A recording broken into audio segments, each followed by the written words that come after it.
ધર્મેશ, હા પપ્પા. આ પેલા રમેશભાઈને ભાડું દીધું કે નહીં તે? હા, મારે કાલે જ પગાર થયો છે 35,000. તો એ 5,000 રમેશભાઈને ભાડું દેતા આવ્યું. અને આપણે પેલા માવજીભાઈ ને, હા એમને માવજીભાઈને 3,000 રૂપિયા વ્યાજે દેતા આવ્યું. કેમ પપ્પા ઢીલા લાગો છો? આમ તબિયત તો બરોબર છે ને?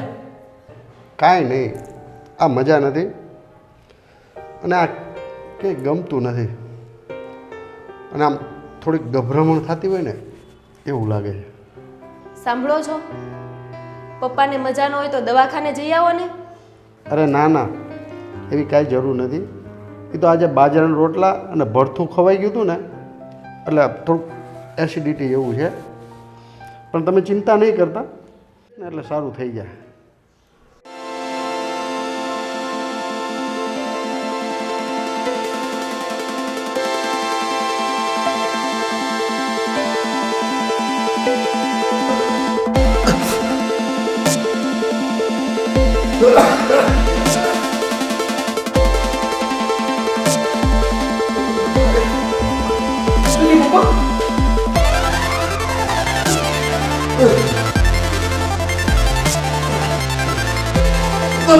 Hello, ambulance.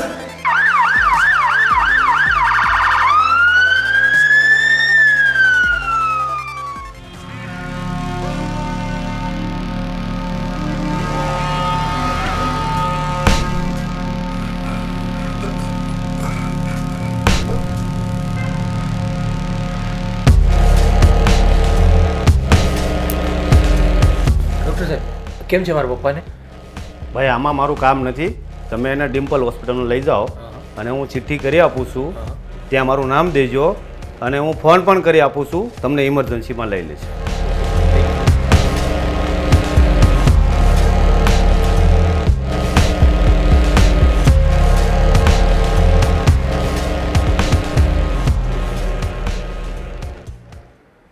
Hello, doctor Jaysukhbhai? હા ભાઈ. ડૉક્ટર રાજુભાઈ બોલું છું. તો એક પેશન્ટ મોકલું છું, પરેશભાઈ નામ છે. તો જોતા તો એવું લાગે છે પૈસાવાળી પાર્ટી છે.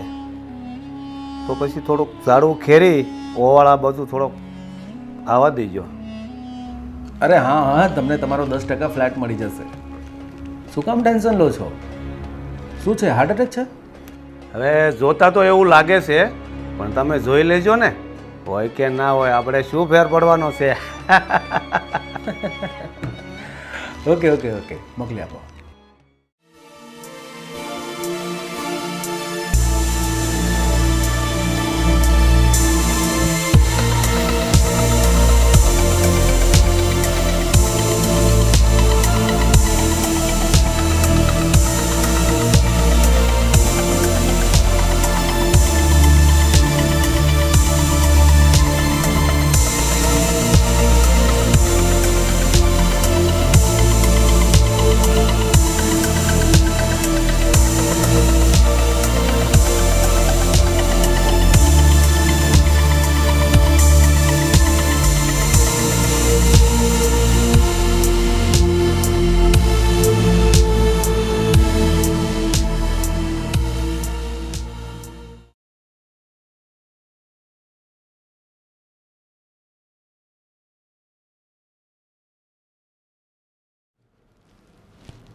કાર્ડિયોગ્રામના રિપોર્ટમાં હાર્ટ એટેકના ડિસીઝ દેખાતા નથી.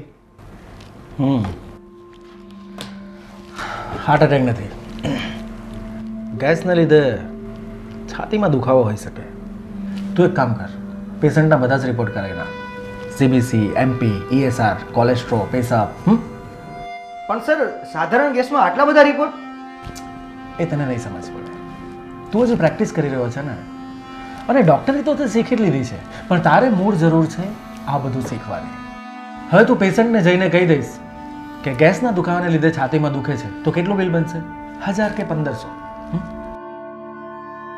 તને નહીં સમજાય. જો, લેબોરેટરીમાં મારું 50% કમિશન છે, અને ડૉક્ટર પણ હું કહીશ ને એ પ્રમાણે જ રિપોર્ટ બનાવી આપશે.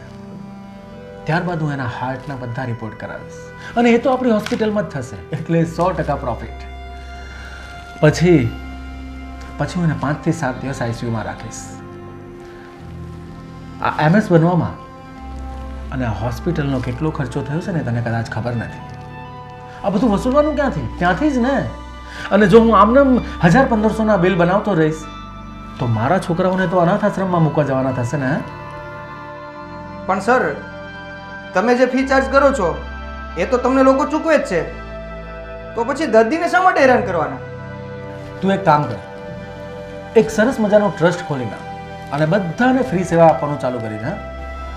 કેમ કે આમાં ભાવુક માણસો ના ચાલે.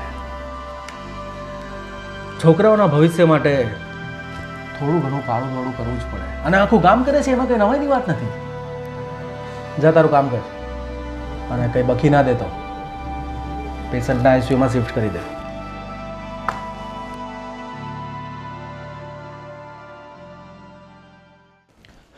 ગોપી, એટલે પૈસા જે વધેલા હતા ને એ મને આપની ફટાફટ.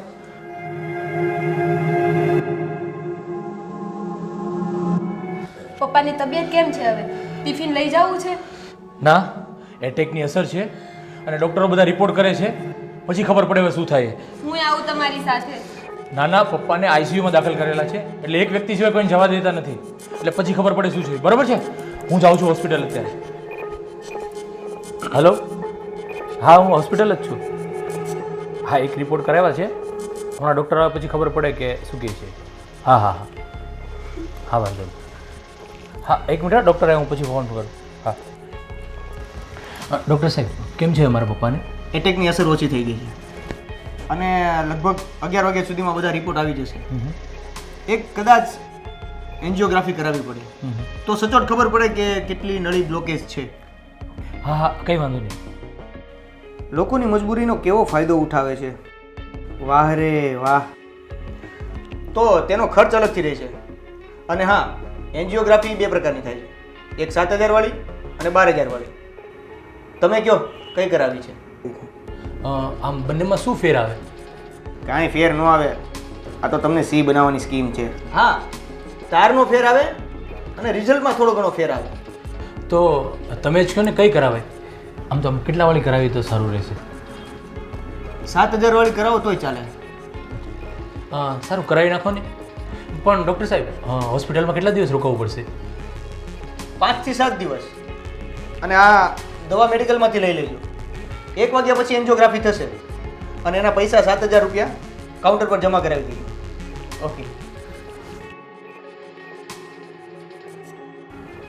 આ 20,000માંથી 15,000 તો પહેલાં જમા કરાવ્યા, ખાલી 5,000 વધ્યા છે અને આ એન્જિયોગ્રાફીના 7,000 જમા કરાવવાના છે. ક્યાંથી લાવીશું આ પૈસા?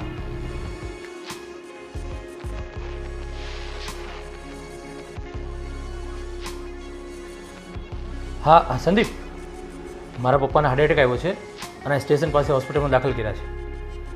10,000ની જરૂર હતી. હા હા હા, ઓકે.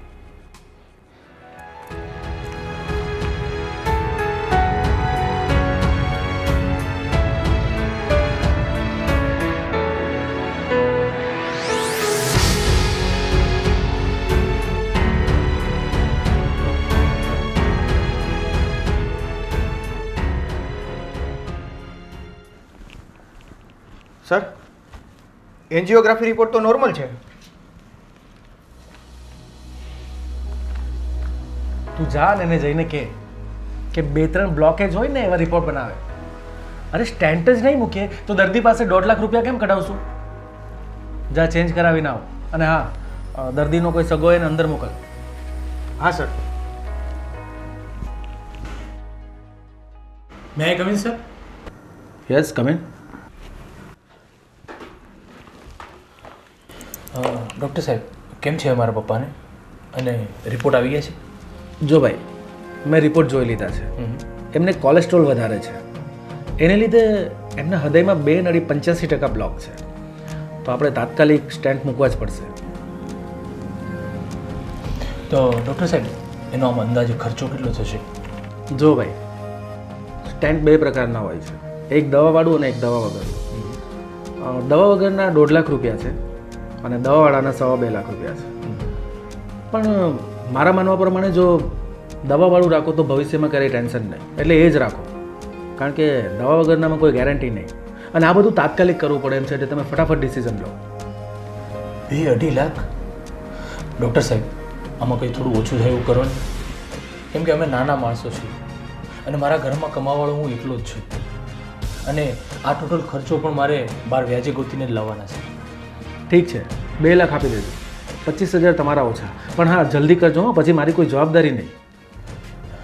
હા ઠીક છે, હું બને એટલું ઝડપથી કરું છું.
સર, આ રિઝાઇન લેટર. હું સ્વેચ્છાએ આ હોસ્પિટલ છોડી રહ્યો છું. કેમ પણ શું થયું? નથી બનવું મારે ડૉક્ટર. આમ કોઈના માળા વીખીને મારે મારા બંગલા નથી બનાવવા. તમે જ કહ્યું ને કે મને ડૉક્ટરી તો આવડે છે. આ બધું જ શીખવાની જરૂર છે. આવો અનિતિનો રૂપિયો મારે નથી ભેગો કરવો. ચાલશે ચાલશે મને. હું નાનું દવાખાનું ખોલીશ, નાનું ઘર હશે, નાની કાર હશે, ચાલશે મને. હું ચલાવી લઈશ. પણ આમ કોઈ વ્યક્તિનો મજબૂરીનો ફાયદો હું નહીં ઉઠાવી શકું. કેમ પણ શું થયું? તમે કાંઈ નથી જાણતા? આ આપણા પેશન્ટ પરેશભાઈનો દીકરો, એની બધી વાત મેં સાંભળી. પોતાની પત્નીના ઘરેણા ગીરવે મૂક્યા છે અને ક્યાંક 12% વ્યાજે પૈસા લાવીને એ આપણી હોસ્પિટલમાં જમા કરાવ્યા છે. એનો શું વાંક? એ જ ને કે આપણી હોસ્પિટલમાં સારવાર માટે આવ્યા. અરે લોકો ડૉક્ટરને ભગવાનનું બીજું રૂપ માને છે. તમે કયા પ્રકારના ડૉક્ટર છો? આના કરતાં તો કસાઈ સારા. એક ઝાટકે જીવ લઈ તો લે છે, આમ તમારી જેમ રીબાઈને તો નથી મારતા. બસ તારી બકવાસ બંધ કર. મારી આ હોસ્પિટલનો રોજનો કેટલો ખર્ચ થાય ખબર છે તને? આ બિલમાંથી કેટલા હિસ્સા થશે તને ખબર છે? રેફરન્સ કટ, ઓટીના બિલ, લેબના બિલ, આ બધું ક્યાંથી? બસ સર બસ, મને બધી જ ખબર છે. પણ એમાં પેશન્ટનો શું વાંક? તમે જ ગણો કે તમે કેટલી જગ્યાએથી કમિશન મારો છો. આ લેબોરેટરી, એક્સરે, સોનોગ્રાફી, MRI, આ બધામાં 40 થી 50% કમિશન. મેડિકલમાં તમારું કમિશન. દર્દી જે ફી ચૂકવે એમાં પાછો ઇમરજન્સી ચાર્જ તો એક્સ્ટ્રા. ICU અને બેડનો ચાર્જ તો હોટલ કરતાં પણ વધારે. અને વળી દવાની કંપનીઓ લાખો રૂપિયાના ગિફ્ટો આપે, સાથે વિદેશી ટૂર પેકેજ પણ. કેટલું જોઈએ જીવવા માટે માણસને? અરે એ બિચારા પેશન્ટને એ પણ ખબર નથી કે મામૂલી ગેસના કારણે છાતીમાં દુખાવો છે, અને તમે એને 2.5 લાખ રૂપિયામાં ઉતારી દીધો ને વળી પાછો અટેકનો ડર મગજમાં બેસાડી દીધો. એ તો અલગથી. થોડા તો ભગવાનથી ડરો. હું એમ નથી કહેતો કે તમે ખાલી સેવા જ કરો, લ્યો ફી ઉપરાંત કમિશન પણ લ્યો, પણ માણસ જોઈને, નીતિથી, ને ખરેખર જે રોગમાં જે ટ્રીટમેન્ટ થતી હોય ને એ જ કરો. આમ ડરાવીને લોકોની મજબૂરીનો ફાયદો ના ઉઠાવો. તારી વાત સાચી છે. અમે જે કરીએ છીએ ને એ ખોટું જ છે, પણ અમે પણ શું કરીએ? તને ખબર છે કે ડૉક્ટર બનતા ઓછામાં ઓછો 1 કરોડ રૂપિયાનો ખર્ચ થાય છે. એ પછી એક હોસ્પિટલ ખોલવી પડે છે. એ હોસ્પિટલ બનાવવામાં ઓછામાં ઓછો 1 કરોડ રૂપિયાનો ખર્ચ થાય છે. અને 1 કરોડ રૂપિયા ખર્ચ કર્યા પછી પણ એવી કોઈ ગેરંટી નથી હોતી કે હોસ્પિટલ ચાલશે જ. એટલે પેશન્ટ ખેંચવા માટે બીજા ડૉક્ટરોને કટ આપવા પડે છે. અને હોસ્પિટલ બનાવવા માટે જે પૈસાનું લેણું કર્યું હોય ને એ ભરપાઈ કરવા માટે આ અનીતિના કામો કરવા પડે છે. મૂળ ફોલ્ટ આપણી સરકારનો છે.